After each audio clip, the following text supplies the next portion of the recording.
E se eu te dissesse que tem um brasileiro que entrou no esporte dominado por chineses há mais de 40 anos e foi ao número 2 do mundo? Pior, ele fez isso aos 29 anos de um jeito que ninguém da América jamais conseguiu.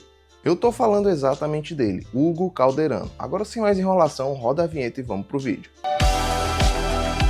Para você que não sabe, o tênis de mesa é o esporte mais praticado no mundo em número de jogadores. Mas quem domina esse esporte na realidade é a China. Desde 1959, a China sempre tá na final, cara. Basicamente 99% das finais tem um competidor chinês. A China é um país que investe demais nesse esporte, forma atletas desde os 5 anos de idade e tem academias que parecem laboratórios. Só que eles não contavam, obviamente, que ia aparecer um carioca que aprendeu a jogar ping-pong, ou o tênis de mesa, na sala de jantar de casa. O Calderano cresceu no Rio de Janeiro e era filho de um professor de educação física. Desde os 4 anos ele já praticava o ping-pong, em cima da mesa de jantar da sua casa. E ele não era só um menino que sonhava com o tênis de mesa, ele era um atleta de verdade, ele praticava diversos esportes. Aos 8 anos de idade ele foi pro Fluminense e jogou vôlei pela seleção carioca. Ele chegou a ser campeão estadual pré-mirim no salto em distância. Tudo isso fazendo 3 esportes ao mesmo tempo. Haja corpo para aguentar. Só que chegou um momento da vida dele onde ele teve que escolher para onde ele ia, e ele escolheu a raquete. Aos 14 anos de idade ele já era o melhor jogador conhecido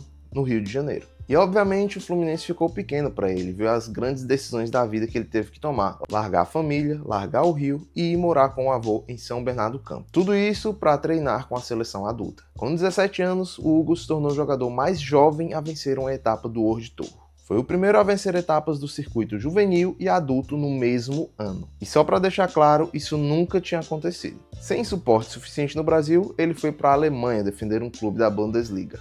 Lá ele ficou por quase uma década, virou profissional europeu, mas nunca esqueceu da nossa bandeira. Foi em 2018 que ele entrou no top 10 mundial. E em 2022 ele chegou ao top 3. Foi só então que o mundo começou a prestar atenção no jogador brasileiro que eles achavam que nunca ia chegar perto do topo. Paris 2024, Olimpíadas em casa para a Europa, mas o Hugo ele chegou como favorito e ele foi até a semifinal. Foi o primeiro mesatenista das Américas a chegar tão longe em uma Olimpíada. Só que infelizmente ele perdeu e na disputa pelo bronze ele também perdeu. Acabou ficando ali em 4º lugar. Imagina só, no detalhe, por pequenos ajustes você não conseguir trazer nenhuma medalha para o seu país. Com certeza foi um peso muito grande para ele. E foi depois de Paris que muita gente passou a duvidar se ele realmente tinha toda essa qualidade, né? Então, ao longo do tempo ele teve que fazer ajustes, teve que aprender mais. Foi aí que chegou 2025, a Copa do Mundo em Macau. E foi simplesmente um momento histórico. Quartas de final, número 3 do mundo. O japonês Harimoto. O Hugo vence.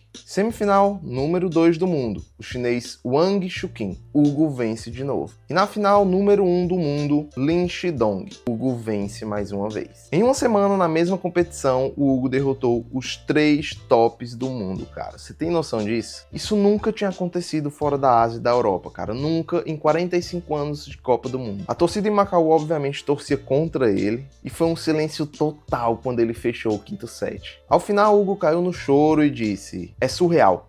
Antes do torneio, eu não imaginava vencer os números 3, 2 e 1 do mundo." E em fevereiro de 2026, ele subiu ao top 2 do mundo, o primeiro das Américas na história. E se você estiver assistindo esse vídeo exatamente hoje, quando eu acabei de postar ele, o Hugo está em Macau disputando a Copa do Mundo novamente, tentando ser bicampeão.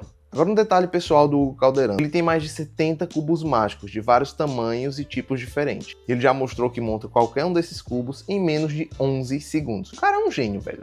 Enfim, por isso que ele é foda desse jeito. Provavelmente o Hugo Calderano é um dos maiores esportistas brasileiros que talvez você nunca tenha ouvido falar ou acompanhar. Agora que vocês sabem quem é, eu tenho certeza que vocês vão torcer por ele. Espero que vocês tenham gostado do vídeo. Não se esqueça de deixar o like, se inscrever e ativar o sininho. Eu encontro vocês no próximo sábado. Valeu!